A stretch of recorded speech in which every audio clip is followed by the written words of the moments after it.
All right, Devin. There's definitely not a lot of back support. I might make a new purchase. Make a new purchase for what? I've been doing some research Oh, no. into What is it, a blow-up man version dude? they're that you dildo sex machines. Oh, my God. And they range from like $99 to like $1,000. It's like an apparatus that you attach a dildo to and it fucks you. Well, listen, I mean, my electricity bill's, getting out of hand with my vibrator. But for real, like, no, honestly, I made a screen recording. We can upload some of these images. But we were talking about this earlier. I want to be penetrated, right? Mm-hmm. And I don't like using a dildo on myself because it's like uncomfortable unless I can like suction it to my patio door, but then like it makes a mess on my patio door and it's like I have to be standing and like pushing up against it. Like it sucks being a woman. It sucks for masturbation. Like vibrator's the best choice. Yeah, that makes sense. I don't know that I'd be sticking a dildo up. It's just like a lot of work. Yeah, you're like this. So I don't know. I might try a $99 one. See how it goes. I feel like $99 is not. That's not going to give you the pleasure you want. But like, okay, you would strike me as the type that would start at least a minimum of $250. The options are if it doesn't have like a pedestal or something, and it's like up here. What am I going to do? Like get in a glute bridge position to get fucked, doggy style only. Like, you know what I'm saying? I don't know how they position. I don't know. Like I've seen some on Twitter or on X. I've seen it, but I also don't know where the leveling is. Like you said, like is it on the floor? Is it like higher am I gonna up? have the pillow prop up? Maybe they got 4 legs and you can like scoot it around. I did see some that had 4 legs. And you could scoot it around or put it at put it at bed level. Like maybe they have them in like inches. I'm gonna start walking it around the block and people are gonna look at me funny. You know how Andy has that little thing that he rolls around? The cart? Yeah, you'd be rolling your cart around with your little dildo going. Doesn't it kind of ride too? You can have it like where it does like a. They have all different. Motion. They have ones that where you can change the angle like this. They have ones that are like I think they're called sables, where it's like. See, to me, like I think if I was a female, honest to God, I would probably just go find dick. I'm trying. It's rough out there, Devin. It's kind of like me when I was younger. I didn't watch porn because if I really needed it that bad, I would just go find it. It's always still an issue. And I feel like the worst sex, I mean, not the worst, but subpar sex is still better than a dildo or no, not for a woman it. Because you can come no matter what. Not necessarily. Okay, 9 times out of 10, a man is gonna come by himself. Just having sex. Period. Oh, having sex. Yeah. Yeah. For a female, it's like subpar sex is I'm not coming. I might as well fuck myself. Now, what makes you think that you can come so quickly with the little toy, but like a guy couldn't make you? Because I mean, you only last so long with the whale position. Because that's a vibrator, and I know what I'm doing with myself. So why don't you tell these guys like what to do? I feel like I don't like to be prescriptive and super directive when I first meet somebody. Well, if you really want to get fucked right, I'd be listening to exactly what you told me. So maybe you should try it. I don't know. I don't want to fuck Robert's medium ugly dick, remember? God, Robert. I have to be attracted to you. God damn it, Robert. Robert, I'm not attracted to you. Welcome again to another episode of the Tell No Lies podcast. I'm sure you guys at this point are very sick of our sexual conversations at this point because we have a lot of them. Or maybe you enjoy them because when we had Mr. Micah on here last week, I really reminded myself that we have so much unnormal conversations as if it's normal. So I'm sure people enjoy a lot of this too at the same time because he felt very uncomfortable in a very healthy way. But it was like the norm for us is not the norm for normal people. So maybe that's the enjoyment of all these things that we're speaking of. I do want to address your schmedium shirt. Did you? Is it schmedium or am I just getting big? I mean, did you? Am I getting jacked? Did you buy that 20 pounds ago? Watch out! You're gonna rip it. Dude. Do you have? I know you have sisters. Did you borrow that? Shh, dude, it's fucking hot in here, man. I hope it looks good on the camera. That's all that matters. You look swole, bro. So today's topic is coping mechanisms. We're going to talk about healthy and unhealthy coping mechanisms. Now, we're going to keep tally. Is one considered healthy and the other isn't? I would say, so that's also something we're going to get into. There are coping mechanisms that could be considered unhealthy, but maybe you use them in a healthy way temporarily. Okay, let's use one. Because I was asking you because I was like, who's more unhealthy and healthy between the two of us? And the narrative of what these questions are. I would say it depends on like what your goal in life is, right? Like you can use unhealthy coping mechanisms to help you get to a healthier place. I think as long as you're instituting some healthy along the way, right? So it's kind of like, what is your path to greatness? I guess we're about to fuck around and find out. We're about to fuck around and find out. Mm-hmm. So I guess I'll start with, I had an unhealthy coping mechanism for like 15 years. I was bulimic. Oh, unhealthy. Very unhealthy. And did you not silence your phone, Devin? I don't think that was mine, actually. I am on focus status. Okay, sorry. Because I'm focusing. Okay, it's on Tyler. God, he's a child wearing a child's shirt. Stop. Not silencing his phone. This is the one time you're going to be able to talk shit to me like this and it actually be valid where I can't say anything. Okay, you know what? I didn't really hear it, but I realized I have headphones in, so that's probably why. Okay, silence. Okay. Devin is present now. Okay, so 15 years. 15 years, I was bulimic. And I wasn't bulimic because I thought I was fat, and it wasn't a body dysmorphia type deal. It was a coping mechanism as a locus of control in my life, because I felt like for my whole life, and this is something that I'm like developing with writing my book, of like this narrative really concretely to put it into words in my book. I followed the prescription of what they say to do. And they is this societal norm, you could say, whether it's pressure from the media, pressure from your parents, input from someone else is the they, that they tell you how to live your life. And I was following this prescription because that's what you do, right? You don't really question what your parents tell you to do too much when you're an adolescent. It's more when you're older.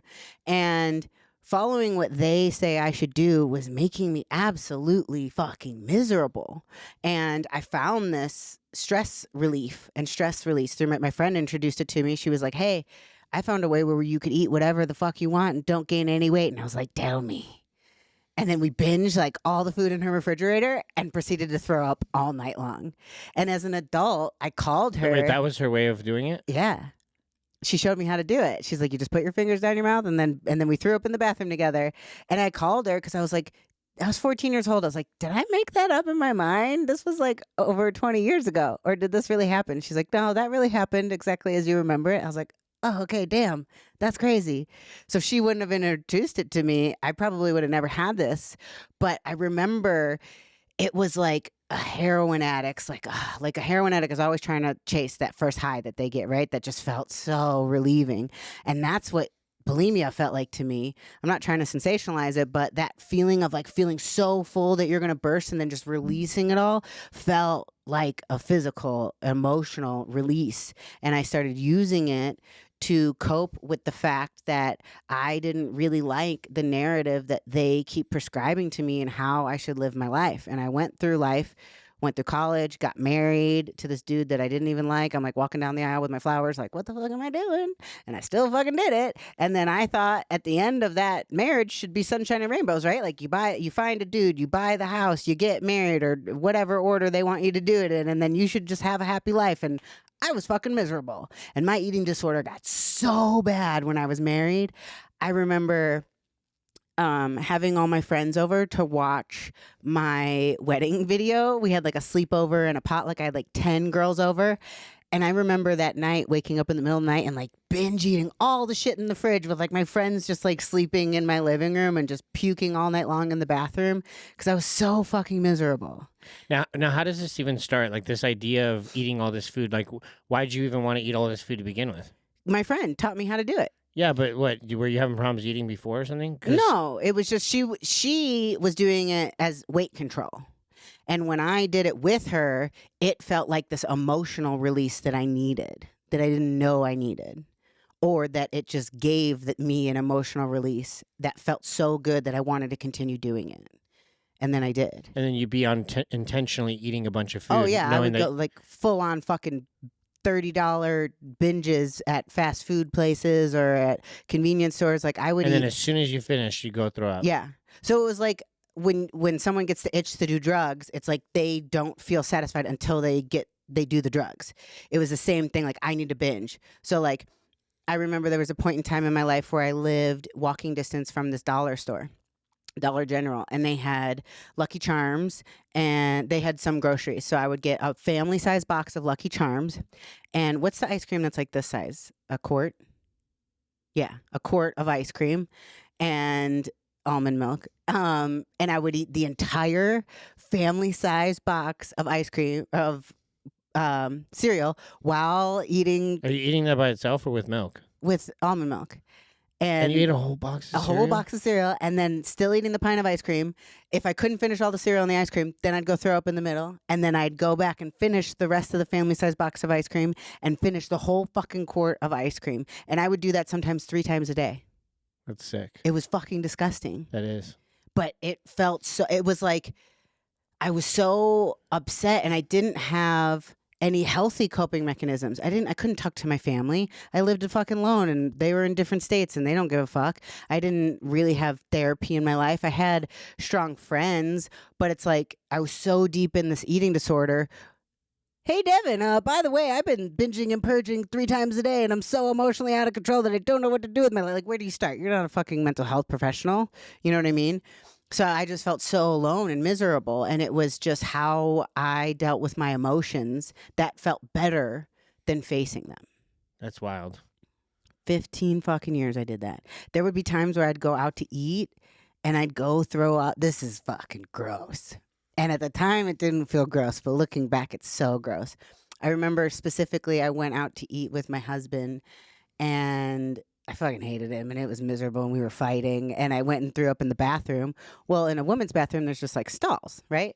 So there's no sink because usually you have to like get your hand wet you can't just dry hand, stick it down there. You put it in the toilet. I put it in the fucking toilet. You didn't need In a it. public fucking toilet. Wow. To wet my hands to throw up my dinner, whatever the fuck I was eating. That was a dirty meal, literally. Yeah. Disgusting. But it's like, So as soon as you had that meal and you did that, you felt like you ate nothing? Like that's how it would dispose out of your body? Like you didn't feel full at all? no, I mean, bulimics usually are of average weight because you don't throw up every single morsel that's in your body, but a binge is specifically a binge. Like I wouldn't really throw up for the most part my normal food. Like at that time I was bodybuilding. And it's like I still was maintaining a bodybuilding physique, but it was like the binges were just the binges and my normal food was still my normal food and they were very separate in my mind because it was never a form of weight control. It was never about, oh, I can't have these. It was strictly a mental thing. It was strictly, I am emotionally fucked up and I have no other way to express myself besides this. So it had nothing to do with like an eating disorder or anything, really. Well, it was an eating disorder. But in the sense of like, it didn't start because of food. It's more of an emotional thing than it is about the food. It was an unhealthy coping mechanism. Yeah, that's wild. It is wild. And then I got with an eating disorder specialist.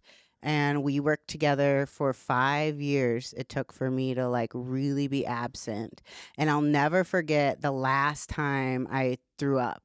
And it was like a big reminder of me to hold my boundary, like to stay in a healthy emotional place. I'll tell the story, I guess. My friend was moving away from California. And her and I were really close. We were like training partners together and we had just kind of drifted apart for different reasons. And there was no hard feelings about it, but we just weren't hanging out as much. And I was prepping for a powerlifting competition and I was like in my fucking zone. And we had already gone to coffee and I came over her house as like our little goodbye thing. But she wanted to have like a going away event with like everybody there. She wanted to do it at this like pizza place. And I didn't want to go because I was in prep. I didn't want to be around that food. I was still having a hard time with boundaries of not eating food I didn't want to eat if it was in my face. So I ate the fucking pizza and I felt really guilty because I was cutting and it just like fucked me up and I threw up at the fucking restaurant. and I hadn't thrown up in like a year. And I was so upset with myself. But the reason why I threw up is because I didn't want to be there, and I should have just fucking told her, I don't want to fucking go to this party. Sorry, I saw you twice. Have a good trip. You know what I mean? And it was like a wake up call to me to like really be firm and use my boundaries to help protect myself so that I'm not in like emotionally stressful situations where I feel like I lean back on that coping mechanism. And I was so fearful that when Steven died, because that was in 2021 was the last time I puked. When Steven died, I was so afraid that was the first thing I was going to do. So afraid, because rightfully so, right? Yeah. And so Steven died, and then I started looking for therapists, like grief therapists and all this stuff. And I was like, wait, why don't I just go back with my lady who I've been with for 5 years? Because at that time we had not worked together for a year. And I was like, she knows my whole fucking life. I've been working with her for 5 years. Like, we should just resume. And we did the following month, but it never even crossed my mind. And I'm like so thankful for that. We really did a lot of work, and she like gave me homework and all this stuff to do that was challenging my narrative on the eating disorder. But I also, in those 5 years of therapy and continued on 2 years after, really discovered a lot of healthy coping mechanisms for myself where I'm not in emotional distress and I can express myself and use boundaries to protect that emotional state. So that issue didn't have you spiraling into more. That was like the last of it. Yeah. And you feel like you were able to overcome it because you had grown so much in your therapy? I feel like I will always have an eating disorder. I feel like whenever you're an addict, whether it's drugs, food, whatever it may be, I think of it as like a light switch. Like a light switch doesn't necessarily turn off the light. It just restricts the electricity at that moment. It's like a governor or even a dimmer switch, right? So right now the light switch is off. And there's always the availability to unrestrict the electricity and have it come again, which would be in my eating disorder form. But as long as I'm employing healthy strategies and coping mechanisms for myself, that light switch isn't even a part of my thought process. Yeah, that makes sense when you put it from that perspective. Yeah. Okay, that was my whole life story. Anyways, I didn't think I was going to go there, but here we are. All right, so let's talk about some healthy coping mechanisms, and then we can go into some unhealthy coping mechanisms. So exercise and physical activity, I feel like I use that absolutely as a coping mechanism, like going for a walk, going to the gym, whatever, when I'm upset or I need to just get some shit out. Yeah, I feel like without it, you can feel it, but with it, it's like it's part of me now. At least for me, right? Where I don't necessarily let's label it as a coping thing in a healthy way for me because it's just a part of what I do. But because there's sometimes when I'm mad, I'm distracted. I can't work out. Mm. You know, like if I'm really like I've never used the gym as an escape for when I'm mad or all those other things. Like it's just a part of me. I actually want to be in a good mood when I go there because then it alters me having a good workout. Like there's been plenty of times where I've had situations that arose and I'm pissed off and I don't have a better workout. I have a worse workout. So you wouldn't say you use that as a coping mechanism? No, because if I was angry right now, the last thing I would want to do is go to the gym. I actually kind of feel the same. Like, I don't know if that's changed over the years. I don't remember how my thoughts were when I was younger, but for now, like if I got into an argument with someone right now, I would not be thinking to myself, I'm going to the gym because I wouldn't be getting a good workout because I'd be fixated on whatever that issue was. Yeah, I guess I think of more like going for a walk to clear my head than going, you're right, going to the gym. Like if I'm in a bad mood, I'll take today's a rest day and I'm gonna swap it, for the next rest day. And there's a lot of people that use that as a coping thing. I think tons of people have used it, right, for your escape and, all those other things. But I never got into the gym because of someone or because of something. I got into it because I just wanted to better my own self. Yeah. And so I don't think my attachment was ever negative because sometimes, right, people get into the gym and it could be unhealthy, or if you want, I guess you could still call that healthy, but it comes from an unhealthy nature, a breakup or, some other situation, you lost weight and people made fun of you or whatever. It was never associated that the gym was a negative space to be there because of something. My origin story is the same. I just like the gym. I feel like a lot of women, it's like, yeah, I was abused and I wanted to get strong. Yeah. And I'm like, I like lifting weights. And it's pretty common, right? There's a lot of reels that get posted where it's like bad breakup and then results or whatever, right? It's always glow up. It's always based off of some traumatic thing, and the gym was not associated for me with something traumatic to get into the gym. Yeah. Mindfulness, meditation, or journaling. I do all of the above. I don't journal writing with my hands. I audio note because my brain thinks so much faster than my fingers can write, and I don't like that delay in processing because I lose my train of thought. But I just I translated in with AI 500 audio notes from like 2020 to present day. That's how much I do it. What you said? Where do you put it? Send it to? So it's in the record voice memos notes in my phone, but I translated them all on my computer, and I'm going to use some of them for my book. But I have all of them. Sometimes I go back and listen to them. Rarely. How do you know which one's which? Like, let's say you journaled right now. Oh, you can retitle them. Oh, do you title it that Sometimes. very moment? Yeah. Yeah. See, I feel like I don't have the patience to sit there and voice my thoughts to myself. Yeah. So what's the first one? Meditation. I don't meditate either. Being mindful. Being mindful would be me. All right. So which was what? Just being aware of what's going on and then letting it pass? Yeah, being mindful. Like you can sit there and like, okay, I am going to, so I'm upset right now, I'm angry. I'm just going to be mindful and be present in my environment. Like, how does this chair feel? I wouldn't write it down in a journal, or I wouldn't meditate. Definitely neither of those. Okay. Because that requires a lot of silence and sitting still, and I don't really care for that. Yeah. Yes, you do. What, sitting still? And being in silence? Not in silence. Oh, you would like the TV on? I've never been in my house where there's nothing going on. True. It would just be so eerie. This is quiet. It is. All we hear is our voices. But I've never been in a room where there isn't some sort of stimulant on. And I just realized I don't like it when it's just music. If music's on, the TV has to be on too. And mine is just music. And the TV could be on by itself. But if music's on, it can't just be the music. You need the TV on too. Yeah, even if the TV's muted, I need to see it. You need visual stimulation. Yeah, it needs to be there in my vicinity. Spending time in nature. Well, we know I use that one as a coping mechanism. This bitch left for 3 months in her RV last year and 1 month this year. Yeah. Spend a lot of time in nature as a coping mechanism, and it makes me feel so fucking good. I think that can be an example of an unhealthy coping mechanism too, of like, I'm just going to run away. I would say last year, I used it slightly healthy, slightly unhealthy, because I just needed to get the fuck away. And I was like, I'm leaving. It felt more like I was running away than I was using it as a tool. This year, I felt like I was using it as a tool. Yeah, that makes sense. But it's also another year that's passed. Yeah. And I think the first one, even if you were using it as a way to run away, I mean, who wouldn't? Who wouldn't at that point? Right. If you chose to go somewhere. It still ended up being healthy, but yeah, I was going to ask you that too. Yes, you can sit here and say you ran away, but most people probably would if something traumatic like that happened to them. So, what makes it unhealthy if that was good for you to go away? I would say if you're like okay, what's the example? What makes it different from the first time to the second time? If each time you ran away, or whatever term you want to call it, you still came back better. Touche. But I feel like it would be unhealthy if you're like foregoing your responsibilities and just leaving and escaping in nature. Right? Yeah. Or not using that time in nature to process and reflect on what brought you there in the first place.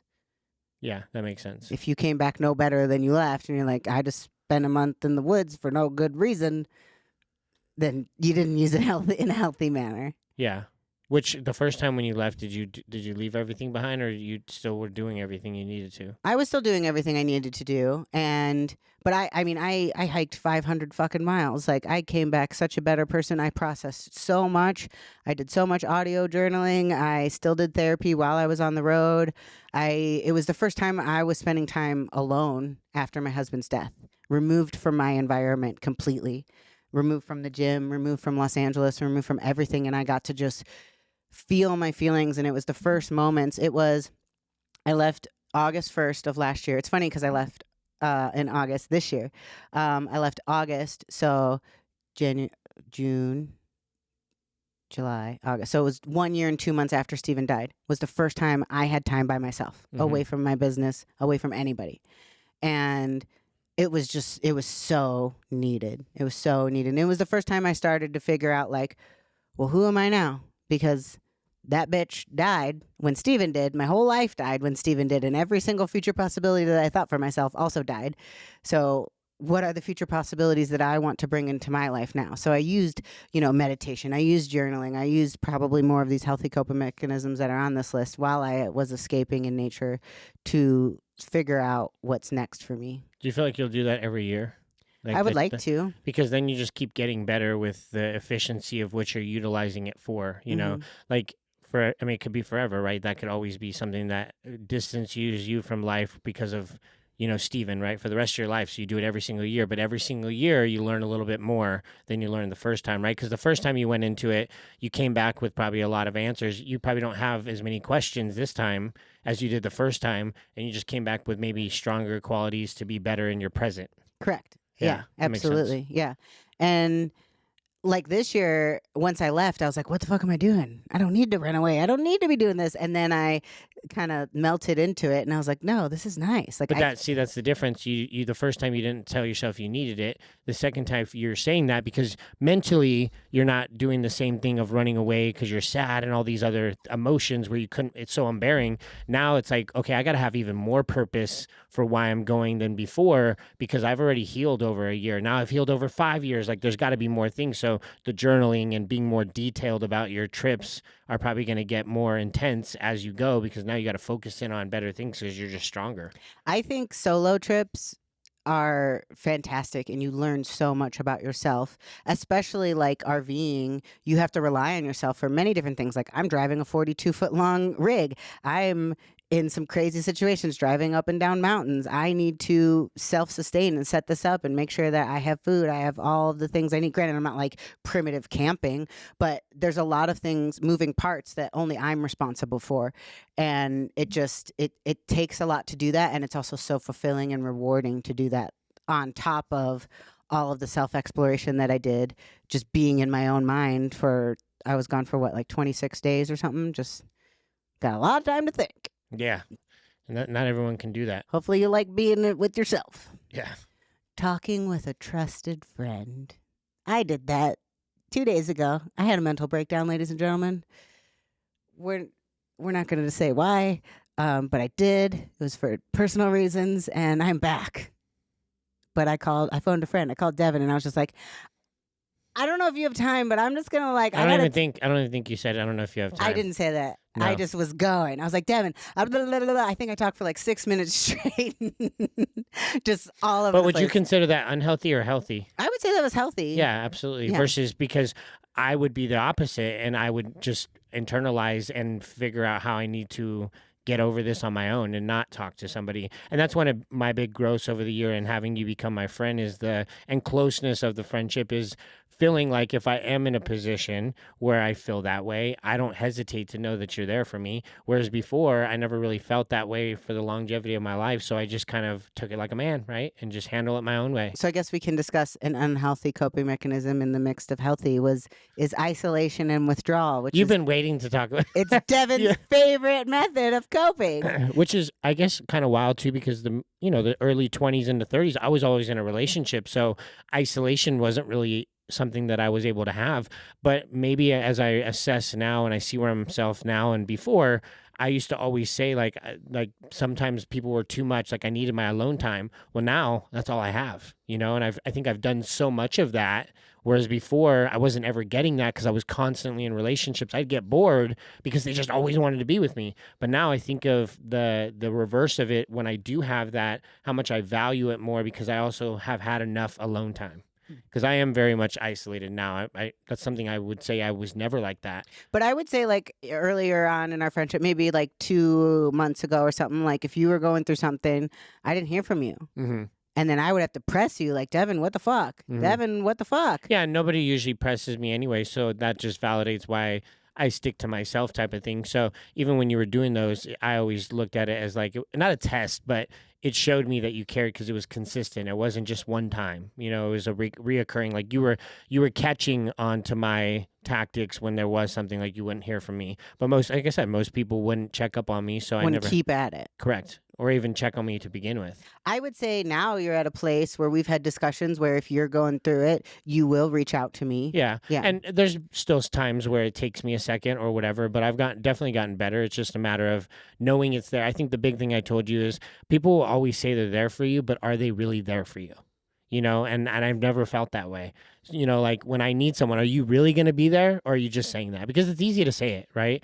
Call me if you need anything. Call me if you need anything. But like, only certain people are willing to actually be there and help problem solve or whatever the situation is. And obviously you've been someone that has stepped up to the plate to make me feel like that. So you're stuck with me. I know, unfortunate, so unfortunate. No, but sometimes I'm like, you're talking about leaving, and I'm like, you're not leaving, bitch. Going somewhere else. I decided I do like Las Vegas. Yeah, see, so I've already expressed you're not going nowhere, motherfucker. But that's something I worked through on my RV trip. So I was consistently like, all right, Vegas is my rebound boyfriend. I don't know how long he's going to last, but he's here for now. He's cool. He's entertaining. He's got a big dick. Gets me excited, but it's not my forever. And I was like, I visited Austin and I visited Salt Lake, and I was like, I want to visit all these other places to see where I want to go next. But it's really because I have this unsettled feeling in my stomach of I'm not fully present where I'm at, because I still have this large entity tying me to where I was, my old life, and California, which is the gym. We are still trying to sell South Bay Strength Company. Anyone, if you're interested, please hit me up and I will forward you to my broker. Shameless plug. But I realized on that trip, like, I only feel that way because I'm not fully present. I'm not able to fully just let go and be here. So I keep thinking somewhere else is going to give me that feeling, and it's not. But Vegas has all of the attributes that I want. It has a lot of fun things to do. It has an international airport. It's really easy to get around. It has a cheap cost of living, and all my friends want to fucking come visit. So why would I go anywhere else? Mm-hmm. For right now, it is great. And for the unforeseeable future, it's exactly where I want to be. So I've let go of that, oh my God, I need to fucking go. I need to fucking leave. And it's because I still truly don't feel like I'm 100% here. And I know that eventually I will, once I get rid of this other bear on my back. That is. And then you have more of a clear purpose. If something was to change for Vegas, you would know there's not that lingering, thing. It's not that reason. Yeah, but with how much you like the enjoyment of like the newness of things, like knowing that this has exactly what you've said, and you can go to those places and enjoy all the newness for it, and then go back home. Right. Like you've been doing with some of these trips now. You went to Utah, wasn't it, initially to see if maybe you would want to live there? Yeah. And so now the narrative changed. When you went there, because the narrative was different, were you approaching going there differently too then? I actually was like, oh, I really do like that. I could see myself living here at some point in time. I didn't feel like that about Austin. Austin was cool to visit, but I wouldn't want to live there. Salt Lake does have properties or characteristics of a place that I would want to live eventually. But for right now, like, I like to be in the hustle and bustle. I want to be where it's fucking at. And this is where it's fucking at. Mm-hmm. Like, this is prime of hustle and bustle. Yeah, because you go to other cities or states and stuff and nothing's going on, and you have to be the motivator for yourself. Yeah. There's definitely a lot going on where you can continually jump into different things. Therapy or counseling as a healthy coping mechanism. We both are huge advocates of that. Mm-hmm. I think that one's pretty self-explanatory. And I used to be completely against it. So I think that's why my voice on it is a little bit more like bigger on that sense, because when I used to tell my ex-fiance, like, I don't need a therapist to tell me how to live my life. My life's perfect. Like, don't tell me to fucking go to a therapist. But when you have that narrative in your head, of course, like anything else, if I thought you were wrong, I'm going to go with that same narrative and I'm going to prove you wrong. I didn't feel like there was a situation I need to. Now, because I've put in the work and I did the things necessary, I'm a big advocate of that, or something of that nature, right? Because you can also go to a therapist and like just vent.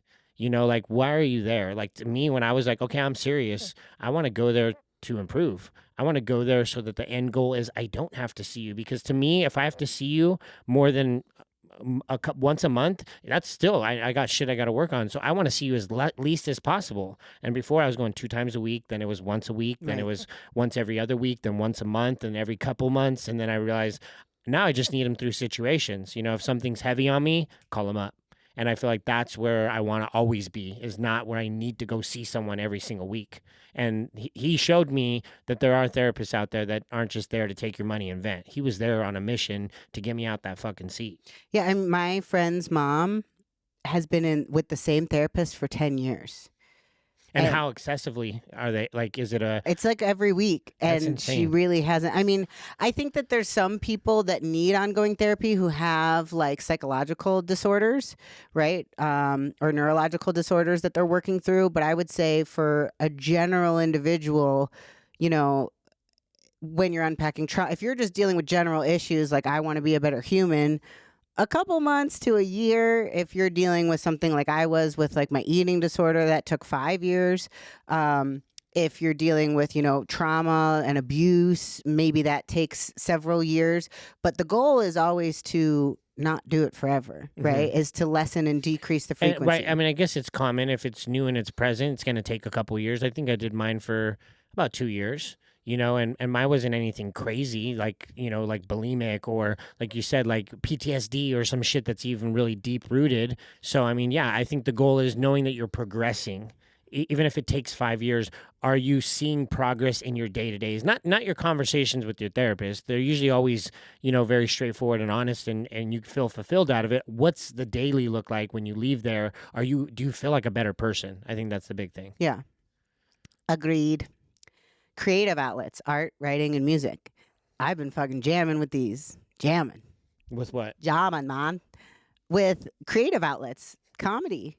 I've been using comedy as a medium and a creative outlet for myself, whether it's actually doing stand-up or like you've seen some of my funny widow videos that I was making, like darling. Now, okay, do you do these because you're coping with something and that's why you're doing it, or do you just do it because you have a passion for it? No, I think both.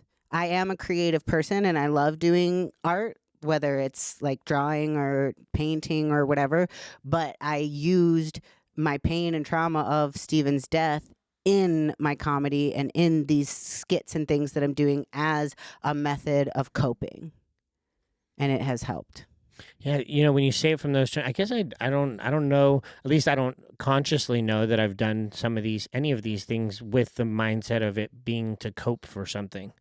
Like when you're saying that, but I guess maybe I've never really had anything crazy traumatic happen to me. Like yours is so different than just a normal, traumatic thing that you had in your childhood because your parents didn't raise you right. I mean, you can't even compare the two. Yeah. Like yours was taken from you. It was the love of your life. So it's hard to put myself even close to your realm and be like, oh, okay, I get it. No, I'm coping for this. Like, because I've never felt those unbearing feelings like that. I wouldn't say in the process did I think that, oh, this is a healthy coping mechanism and strategy that I'm employing here and doing the stand-up and writing about my widowism. It was like a reflective thing of like, oh, using my narrative in comedy and doing these skits has really helped me. Yeah, because, I mean, everything you've used as coping are positive things. Even if it was to run away, I'd rather you run away in an RV than run away to being a meth addict or doing drugs or running away to bad environments that put you worse off than you were. Everything in its own way, coping or not, however you want to word it, it's progressed you to being positive, not negative. Well, we haven't gotten to all of the unhealthy ones yet, because I'm sure that we're still on the healthy ones, okay? Okay. Practicing gratitude. I do that a lot, but that's like coincided with like hiking and being in nature. And I'm like, while I'm fucking sitting there by myself, all euphoric, like, oh, look at the sun. Oh my God, it's amazing. And I'm so happy about everything because I'm like in the stress-free environment. But I also, like, the internet was fucking clapping back at me saying I'm grateful for the life that I have now. And I only have that life because Steven died. And these dumb motherfuckers are like, oh my God, you're happy your husband died? Like, no, you missed the whole point, you idiot. But I'm not going to argue with idiots on the internet. So I would say practicing gratitude is something that I employ in my life just as a practice. And it's not necessarily a coping mechanism. Yeah, because you got to also, like, doing the camping trip is going to make you feel grateful because you're able to be in the scenic routes and I'm seeing enjoy badass nature shit. and just stuff where you can, like, I mean, you sent me on your trip, like, look at this view. I just sat up here and I just looked around for, minutes on end. Like, I'm not going to sit, outside my porch and just go left to right and just, maybe see a neighbor in the window. That's not going to make me feel grateful in those moments, you know? Yeah. Breathing exercises, not my jam. The only breathing Tell me. The only breathing exercise I have is when I'm taking a shit. I need to know. When I have a stomach. Okay, so my sister started this. Okay, she had a stomach ache, and I, if I eat bad excessively and I start to have a lot of, bad things over and over, my stomach can only take so much. But I guess that's something that I'm cool with. Like I'd risk it all for a stomach ache. I don't care. So when I'm sitting on the toilet, I remember one day I was like walking by my sister, like the toilet, like the bathroom, and my sister was making noises, and I'm like, dude, what the fuck were you doing in there? And this is the noise. That's some Lamaze pregnancy shit. So she says she does that while she's sitting there and her stomach hurts, and it like relieves her stomach ache, and she stops shitting. So you're just on the So, toilet? dude, there would be some times when it was like hurting. I'm like, like this is going faster, but it is some like fucking pregnant shit, right? But it is. It literally was. That's some Lamaze breathing. Yeah. So that's the only tactics that I have is when I have a stomach ache. That's a good coping mechanism. Yeah, and it copes. It copes it. And then I shit it out and I go eat more. If anybody does that, please let us know if it helps. See, you were throwing up the food that you just ate. I was shitting it out so I could have more. Dude, we're not the same. We are not the same. Setting boundaries. Well, we've had whole episodes. Yeah, we have about that. I don't think that's a dead horse. We both know we both. I think the main thing is how soon did you start to develop the boundaries? Because for me, I don't think it was until like I went through therapy and I had all this alone time, and now I'm like almost like a rebuild in a sense, because I look back in my 20s and I'm like, I had no boundaries. I didn't even know that those were things I needed to have for myself. You know, red flags when you see friends mistreating you or using you for whatever your worth is or whatever. I never thought to myself, I just like kind of like you, I wanted to see the good in people, so I never thought people would do me dirty. Well, unfortunately, it takes people doing you dirty over and over and over again to realize, okay, now I need to start instilling these boundaries. So I think that's a lot of it too, is I didn't have enough fails of people treating me some way or whatever to garner, oh, I need to start setting boundaries. It wasn't until I, this like newfound person that I said, okay, these boundaries are going to make or break me. I would say similar.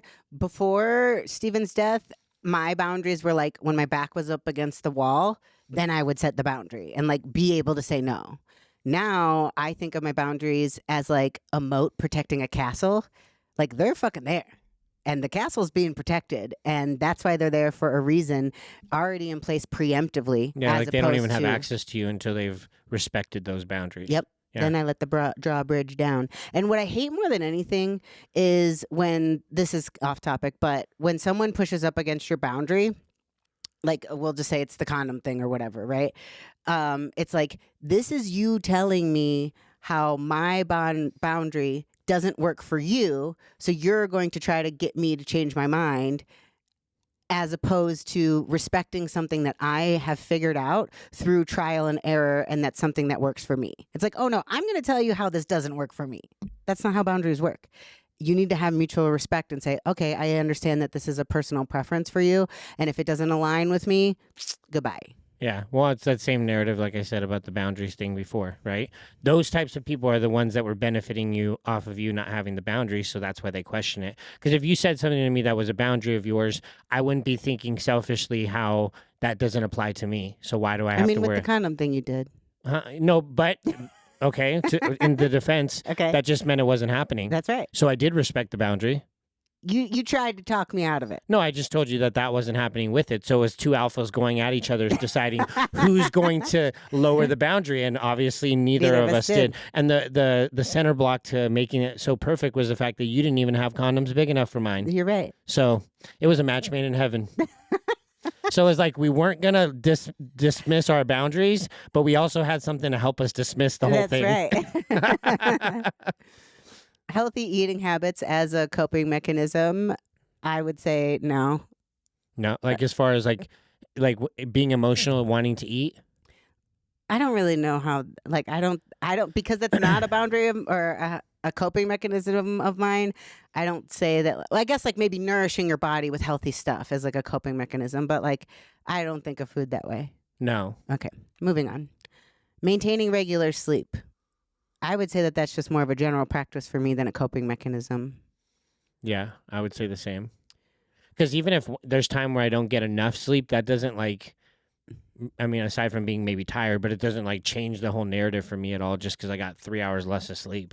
I guess for someone who, like, if you're trying to care for yourself in a way that's like meaningful, you can say like, I'm going to make sure I set aside enough time so that I get enough rest so that I'm not stressed out. Like, this is how I'm coping. Like, I actually, well, like when I'm stressed the fuck out, I sleep a lot more.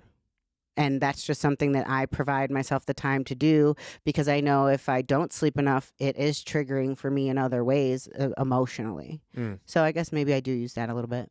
Is that considered, you're saying that was a healthy one? I think sleeping too much can be unhealthy, but I say like, okay, I'm upset and my body just needs to like rest and digest, and I know I need more sleep.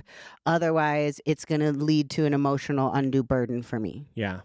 I mean, there's definitely a lot of people that sleep to cope for not having to face reality. Well, we're close to the unhealthy ones. We're still going through there's the a healthy lot ones. of those. Listening to music or podcast, I would say absolutely motherfucking yes. I do that. I wouldn't say as coping. I would say that's like a strategy. Yeah, I'm trying to ask myself, what healthy coping mechanisms do I have? Fuck. You haven't really checked many of these boxes. No. Or maybe I just don't need any. Is that also a possible thing that you just don't need? Like if I was sad right now, I wouldn't go do something to cope for it. I would just man the fuck up and continue with my life. You know? Maybe. Like if I'm sad and if I'm sad or I'm having an emotional thing or whatever that I've been through, I don't like ever associate I got to go do this to cope with this. I sit with it, I process it, and I get the fuck over it. And then I move on. So that would be like mindfulness. Yeah, so that's the one thing that I said I am. Yeah. I'm mindful of all my coping shit that I need to have, but there's no alternatives to going and doing something. I don't feel like you have to employ a plethora. I mean, I guess it's better that you don't, right? Because then you don't have to have all the, I mean, when we say the negative ones, I'm sure there's a lot that people would say, oh, that's me, that's me, that's me. I wouldn't say that having many healthy ones or a few healthy ones makes it better or worse. Correct. Yeah, I agree. As long as it's healthy, right? Because the objective is if you're going to cope for whatever reason, like for mine just being the mindfulness only, I'd rather you cope by doing a dope RV trip that you run away than doing a dope runaway to the next gas station to meet some friends to do some fucking drugs. Right. So those two scenarios make it more like I'd rather you cope with something healthy, obviously, than to not cope with anything and do the negative. Well, that's why these are on the healthy list. Yeah. All right. I'm gonna kind of lightly dust over these ones because I know we both don't do them, so we don't have anecdotes. Yoga and stretching, prayer and spiritual practice. You like to read the Bible. Yeah, I have that book. It's a little daily Bible thing, but it's just because to me, my attention span, I can't just read for hours. I need something that's short, sweet, to the point. It fills me in a way to just feel like my morning's good, and then I'm on to the next, But too much of something reading, I don't process it right. I would say I have spiritual practices. I'm really a big fan of Abraham or Esther Hicks. Law of Attraction Manifestation. I will listen to videos of that on YouTube before I go to sleep a lot. I have like a daily calendar that has a little mantra on it. And then on the reverse side of it, I write what I'm planning to do today and then how I want to feel moving through my day. And I feel like those help with intention setting. And I wouldn't say they're coping mechanisms for me as much as it is strategies to stay in the right state of mind. And I wouldn't even say that I'm opposed to all these things. How do you get to a point where you're instilling this as something that you enjoy doing? Like, for instance, this guy you're speaking of or listening. It's a woman. Woman. When you decided you were going to listen to her, what got you to a point where you felt you wanted to listen to her? I was introduced to her by this guy that I was dating when I was in undergrad, right after my divorce, my rebound boyfriend, for real. Chris Romeo, shout out. And he was really into it. And I just immediately was drawn into it where I wanted to listen to it and I wanted to adopt those theories. And then I just had my own practice of it. And there's times where I listen to it a lot more and times where I listen to it a lot less. But from that point in like 2014, it's been a part of my life now for 11 years. And that's a big thing that you said that, because I think a lot of times when you do get into stuff like this, it is influenced by someone of significance at some point in your life. Because I definitely have, just like with the gym, right? I've dated girls where if they weren't gym goers, all of a sudden they are. Why? Because I motivated them to. It was like, if he's with me, I got to do the same. I got to keep up. And I've had people, same thing with my Bible book. Girls I've dated, they pick up something for themselves now and they're reading it for cardio or whatever. So it's like that makes sense why that was picked up. It wasn't just a random little spur of the moment. You had somebody that you cared about at the time that was listening to something that influenced you to and then give we it did a try. We went to a seminar of hers together. Yeah. Like it became something we both enjoyed. Obviously, you still had to like it, but you wouldn't have opened that door had that person not come into your life and gave you the recommendation to do it. Because there's also a lot of times where I've got recommendations. Oh, go listen to this, or oh, go do this. I don't fucking do it. It's probably less likely if it's coming from someone that doesn't inspire me, that isn't significant enough, whatever. Because I've even had people with the Bible book like ask me. So to me, I look at it like they're asking me because they value me as a person and what I'm interested in, so they want to get on it too. Yeah. And that's how I view that. So I think it's predicated on how important that person is that's telling you to go listen to whatever it is. I mean, I will say, like, I'm real good at manifestation, but obviously not that great at it because I did not ask for my husband to die. I don't know what I did to manifest that one. Okay. Limiting screen time or social media time? No. And that's even harder for me because I am so much alone. So it's like that is my like stimulation, but I don't do with what you're going to bring up in one of those. I guess we could just bring it up right now is the doom scrolling. The scrolling. Time management and planning. I would say I do that when I'm stressed. I will like plan out like what my next day looks like or something else, or I'll plan a fucking trip to help like me with a stressful situation for sure. Yeah, I think if I was in a stressful situation, I just go work harder. I think that's what I found myself doing is go back to the thing that I know, and that's working, and just do it even more exceptional than what I'm currently doing, at least in my brain. Yeah. To cope with whatever nervousness I might have. Engaging in hobbies or passions. I would say I've developed some other hobbies since Steven's passing that have been very healthy for me, like pole dancing, the comedy, other ways to express myself that are healthy and giving me outlets as a hobby for sure. Yeah, that makes sense. Okay, unhealthy ones. Excessive drinking. What, like drinking maybe Diet Dr. Pepper or Diet Root Beer? I had to limit my drinking when Steven first died because goddamn did it just put me obviously in a very But see, I guess state.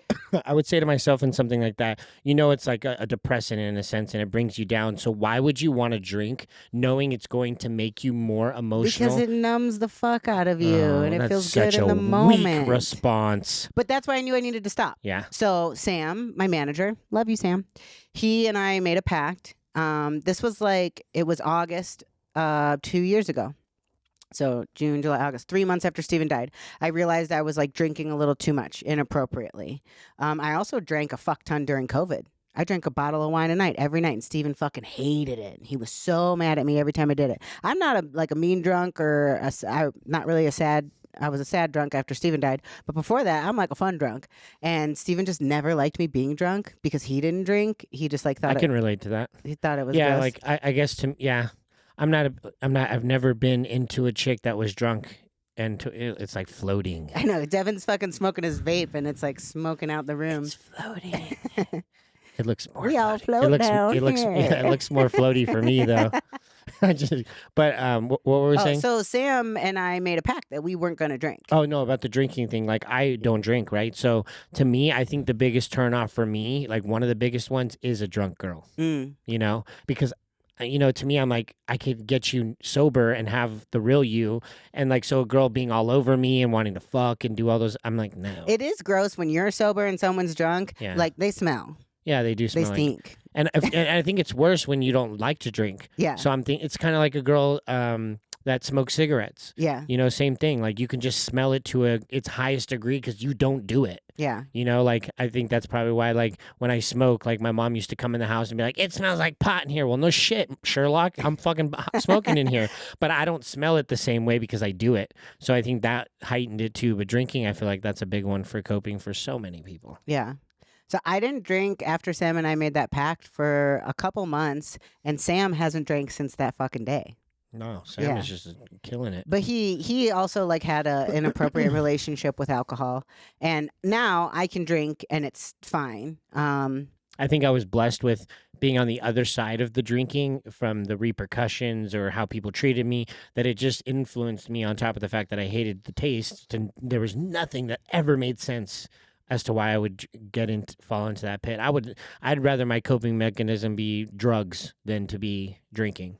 Well, that's the next one. Drugs? Drugs. No, I just do them because I like them. I would say yesterday was one of the first times I inappropriately used drugs. For what? Or not yesterday, 2 days ago, when I Oh, had the my mental shrooms? breakdown.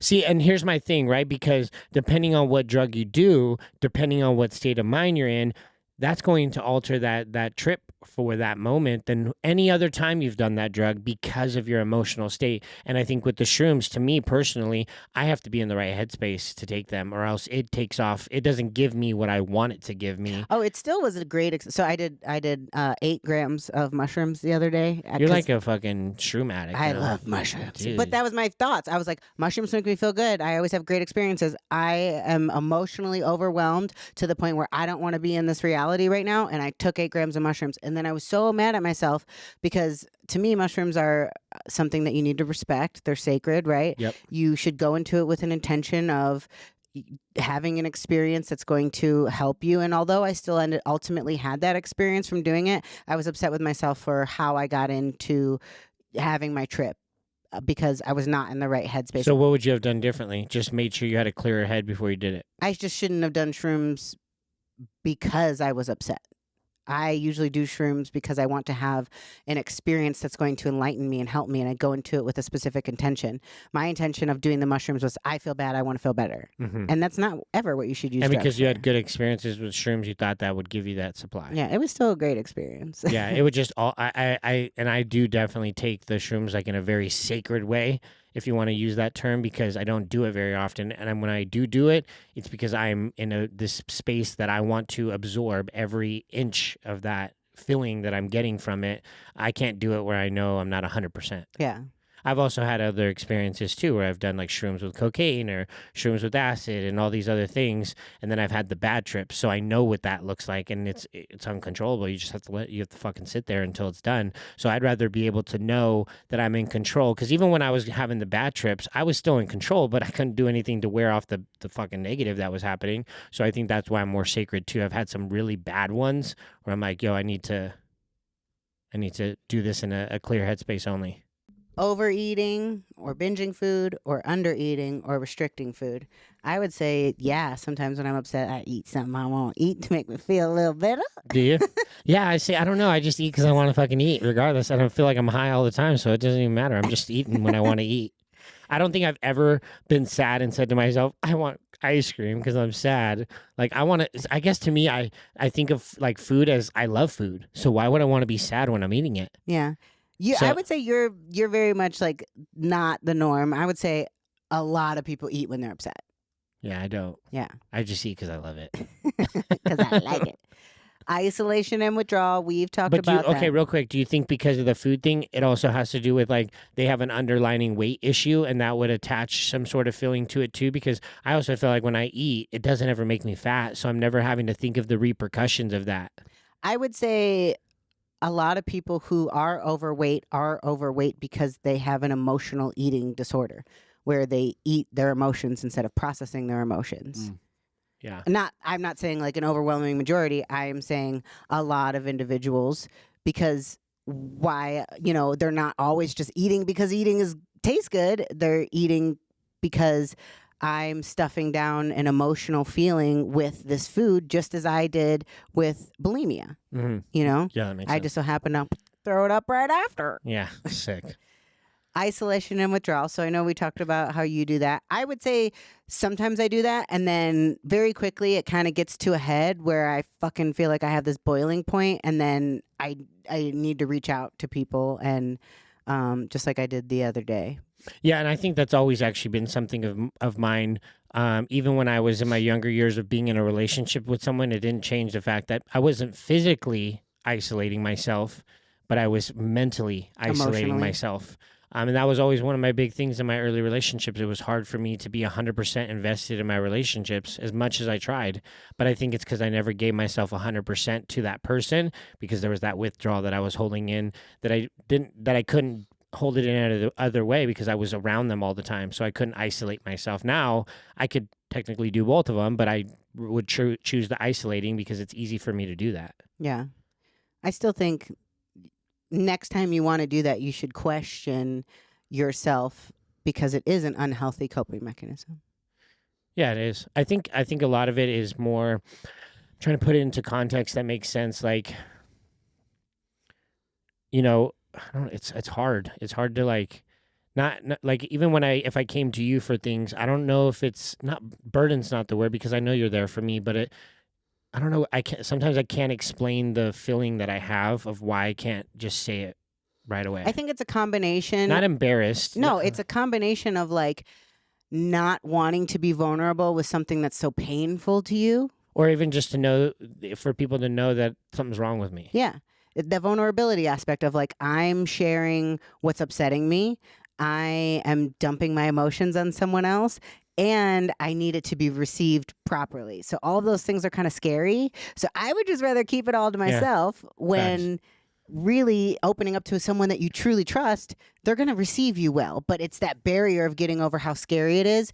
It's like, not that you're afraid to be naked, but it's like exposing yourself and being very vulnerable and being naked, but it's being naked with your emotions. Yeah, well, that analogy is good because when it comes to relationships, I don't stray away from expressing myself because the dynamic's different. But when I'm expressing myself about just me, no one else is involved. It's just me internally.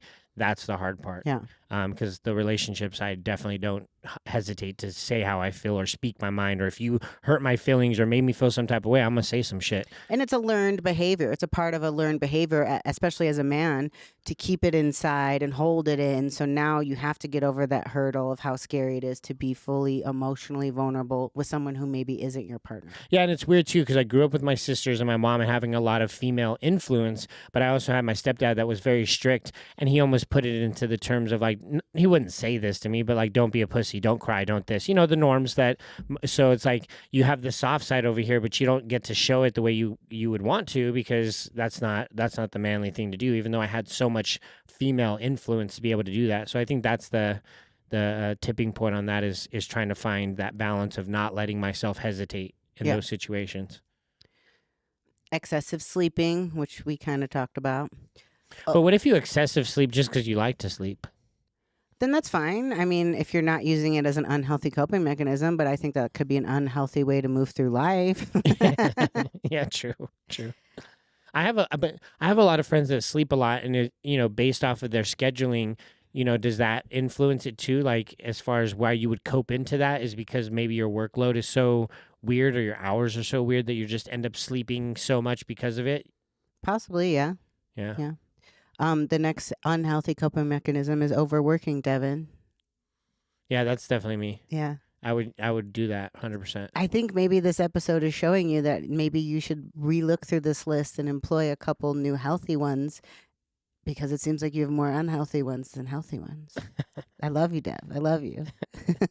I feel like overworking. See, but I think the hard part for me with that, is if I was going to do, I'm one of those people, I don't like to do it alone, and so I think that, let's say I was coping by overworking. Well, working less means go be distracted and go different things. So I think that's what I told you, like being able to be in an environment where I'm not alone and I had people around me and I was able to soak in like human connection and all that stuff. It reminded me that when you are alone, a lot of the times that you're only soaking in yourself and the phone. And so I think it's easy to get into those phases. But that's like isolation. That's like isolation and withdrawal and overworking all at the same time. It is all of those. But how do you take that out of the equation when you are alone all the time? So I think that is a working practice, which I had to do not by choice, right? Because I lost my partner. Mm-hmm. So forcing yourself uncomfortably at first into those situations and scenarios where you are alone, but then finding the gratitude and joy of being able to enjoy them alone. Because sometimes being tangential with other people and everybody's having a good time, like strangers that you don't know is still enjoyable because everyone is like having a great experience, like going to a concert by yourself or something. It's like I'm tangentially enjoying this experience with other people that I may not know, but I'm still present and having a good time, as opposed to I am going to turn away from everything that's upsetting me and just immerse myself in work, which I think distractions can be good things if they're distractions for a short period of time, but eventually addressing the real issue is what's needed to be at hand. But I think it's just practicing doing it alone until it doesn't feel as uncomfortable. Yeah, that makes sense. Because even when I just left for those few days or whatever, that was the first time I did anything in a very, very long time. It was weird to be in those feelings like that. Yeah, Devin's back. Devin's back. But it was weird for me to feel like I wasn't in that isolated place that I'm used to. So I had like an array of emotions just internally of like, why do I feel weird about like that? I'm almost like I was out, like you said, I was out of control of my norm. So it's like, and I was too far away to be able to go, oh, I'm going back to my house, So that was something that, because I've been alone for so long and routine in my aloneness, that when I stepped out of that norm, it was not uncomfortable, but it just, because I don't get uncomfortable, it was just weird. It was just weird, like to feel like, why this doesn't feel normal. Yeah, I would say there's discomfort in growth, right? Like doing absolutely. therapy and challenging your ideals and changing and growing into a different person. I feel like using different coping mechanisms can feel the same, where they are uncomfortable at first and then you grow into them and you end up adopting and having these healthy ones. Because I had probably like 12 of the 20 on the healthy list of things that I'm doing to cope and grow and change in my environment that aren't turning away or turning inward to cope with the things that I'm dealing with. Yeah, that makes sense. Aggression or lashing out. No, I take Tren and I'm still calm. Avoidance or procrastination. I am not it stresses me out to procrastinate on anything, and I've been like that my whole life, but I know many people who procrastinate when they're stressed. Yeah, but I thrive in that. You are a deadline person. Uh-huh. Yeah. I don't know why. I don't know if it's the risk of knowing I have minimal time, because I've always been that way. Like if I had a deadline that was 2 weeks from now, I probably wouldn't start it till it was about 2-3 days before. But you've never missed a deadline that I've had with working with you. No. Whereas I know if that project's lingering, it will stress me out. I just want to get it done. And see, I would even be willing to stress myself knowing that it's about to happen, but I'm in the moment for it. Yeah. And so I still get it done. But that, I don't know, maybe there's like I would say thrill from it. Neither of us use them as a coping mechanism. No. No. I just push the boundary. Doom scrolling and social media binging, yes. Yes. Yeah, see, I don't have that problem. I do that. Because if I'm scrolling for stuff, it's so intentional. Yeah. I'm looking for music. I'm looking for the next reel I'm going to post. Like that is the one thing with my phone. I don't look around. I mean, can you get stuck scrolling it mindlessly and maybe you got fixated on something different? But yeah, but for the most part for me, it's like I'm pinpointing, like I'm scrolling through, like trying to find an idea. I'm not like, oh, what's this guy doing? It's always looking for an idea. Yeah, I would say like sometimes I just get caught up and I try not to, but sometimes when I'm upset, like as a distraction, I will like start scrolling or whatever. And I try not to, like I don't watch reels, and I tell people like don't send me reels because I don't like to take that much time to watch it. But when I'm upset and I'm just on social media for no reason, I'll be watching reels. But whatever. And I think a lot of it too is I've done social media for work for so long that like it's more of a job, the app, than it is a leisurely thing. So to scroll there mindlessly would be a waste of my time. Yeah. Because I'm already on that fucking app so much. Like to the point where I'm like, I'm already sick of posting. I don't want to look for more shit for no reason. Excessive shopping or spending. No, not me. Yes.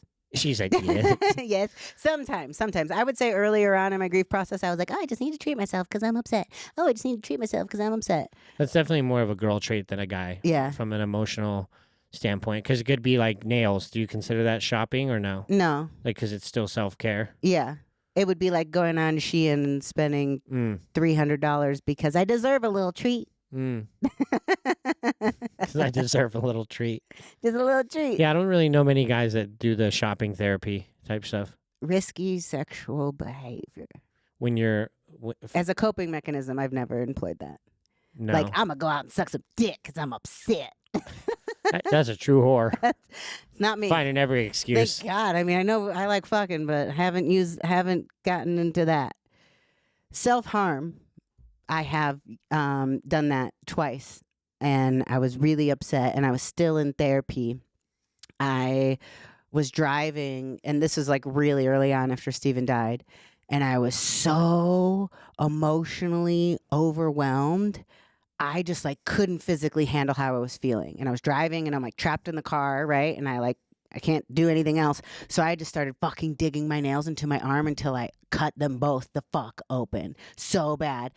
And I was like, oh, I understand why people cut now. I get it. Because that felt better than how I was feeling inside. And I was like really distraught that I was so emotionally overwhelmed that I needed to do that physical response. I couldn't call anybody. I had no other thoughts besides I need to release this somehow. And I just started fucking, I had like, I don't have any scars, but I had all these open wounds on my arms. And I did it twice. And I was pretty upset with myself. And I had also thought several times about committing suicide and crashing my vehicle. And one time I really wanted to do it, and the only reason why I didn't is because the dogs were in the car with me. But I see why people use it after experiencing it, but I definitely understand and can connect that it's incredibly unhealthy. Yeah, how do you associate the physical pain that is actually happening from you doing that and the emotional pain and being able to say like the thrill of that? Because I guess I would say to myself, okay, I'm in this emotional state of mind. The last thing I'm thinking about is picking up a knife, okay, and cutting myself because that would hurt. And then I would be fixated on the fact that I have a bloody leg now. That's how I'm thinking in my head right now.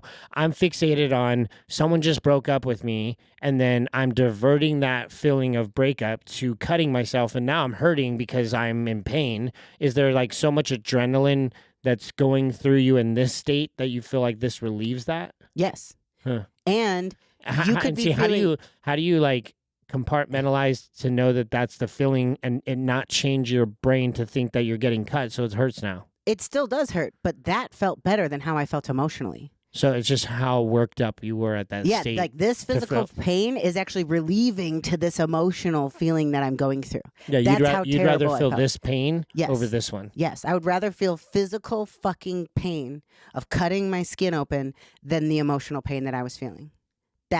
And it wasn't like, oh, let me see of what I can do to feel better. I think I'll cut myself. It was like my brain was just like, this is what you're going to do, bitch. And then I'm fucking digging my nails into my arm as I'm driving down fucking Torrance Boulevard. It was crazy. There's that quote, I forget what it goes, like when the pain is like greater than the reality or something like that, but it's that same thing. Like what was going on, there was other things that were greater that you were willing to be in pain for than this moment right here in your stomach. Yeah. Yeah, it's wild. Yeah. And I'm glad I worked through that, and I'm glad that I successfully navigated and I never hurt myself more or crashed my car, or did something crazy, or took my own life. But I've been so emotionally low after Steven's death that I've touched suicidal ideations for real, and I understand how someone's emotional pain can be that great that the alternative feels better. Yeah. Unfortunately. Yeah, that makes sense. 100%. Suppressing or denying your emotions. I would say Devin does that sometimes. I would say I've done that a time or two. Mine was more so like, I mean, if it's me, solely me, my emotions, then obviously that's something that I've been working through, and obviously you've been a big help for that. But for like a relationships, I think that was my early years, and I think because I wasn't setting boundaries in those 20s and not even acknowledging I needed to, every time I was taking a hit from somebody, it was just making me harder and harder and harder to a point where I was in that space of not wanting to be vulnerable at all. Now I'm like, I'll tell you exactly how I feel. But the personal stuff, this motherfucking fly, he's back again. He's back. Bitch. Fucking bitch. It's his cousin. But I've progressed. Where do you feel like yours was more early years or later years? Or do you still feel like it's pretty much the same? I would say I very, very, very rarely do this. Like deny how I feel or like pretend it's not really happening. I can't even really think of an example, but I know I've done it. Yeah. Yeah. I think everyone's done it at some point. It's just a matter of how aggressive did that continue to linger? I guess I did it in my first marriage where I was like denying really and truly how unhappy I was because I didn't want to admit it. Yeah. Blaming others as a coping mechanism, no. No, I've never done that. Exhibiting perfectionism as a coping mechanism. No, not for me. No, that's a no for me, dog. No. Escaping through TV or gaming. I would say I've done this. Like binge watch a show or Fuck something? yeah. I'm upset. I'm a Netflix marathon. You still watching, bitch? Shut up. Don't remind me again. Yes.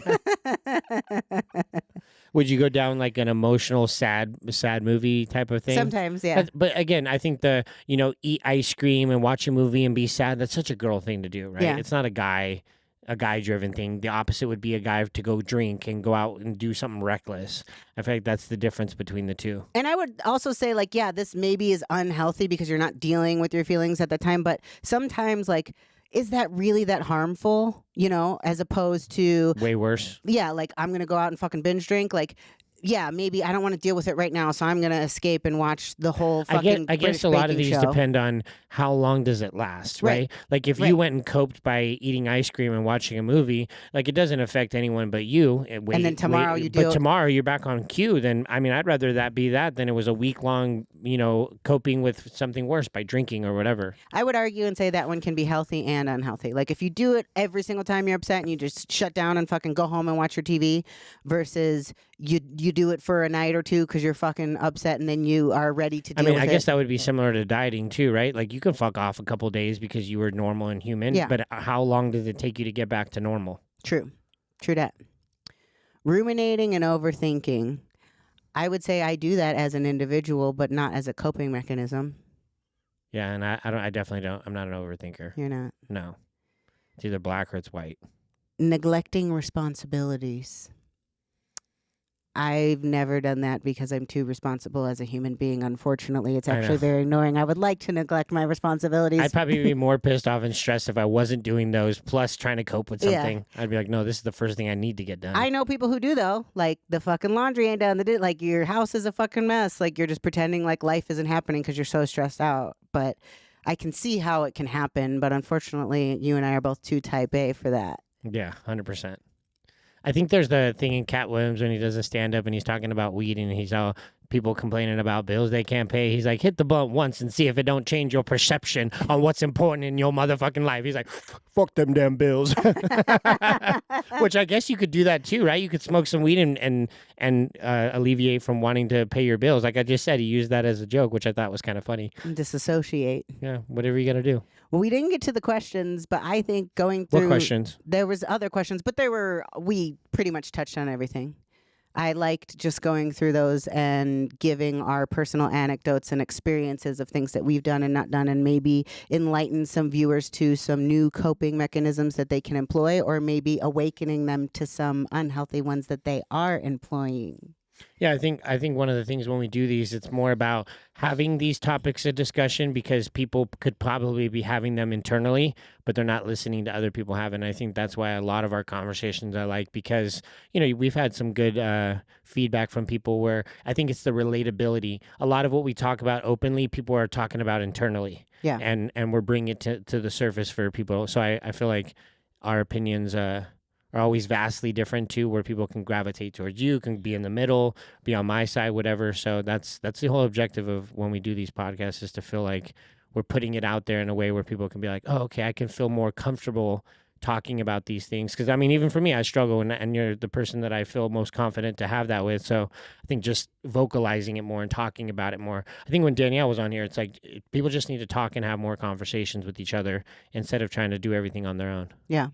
Including me. Well, I do myself too much on my own, so I am inviting my escort over this evening, so I gotta go. Oh, shit. It is almost... I don't gotta watch. It is almost 5 o'clock. Yeah, you gotta get that dick. I gotta get that dick, yo. So until next time, you close us out. Devin Physique, Ashley Contorno, the Tell No Lies Podcast, tellnoliespodcast.com, and on YouTube. We'll see you guys next week, and I promise you I have an update on how the dick down went. Peace. Goodbye.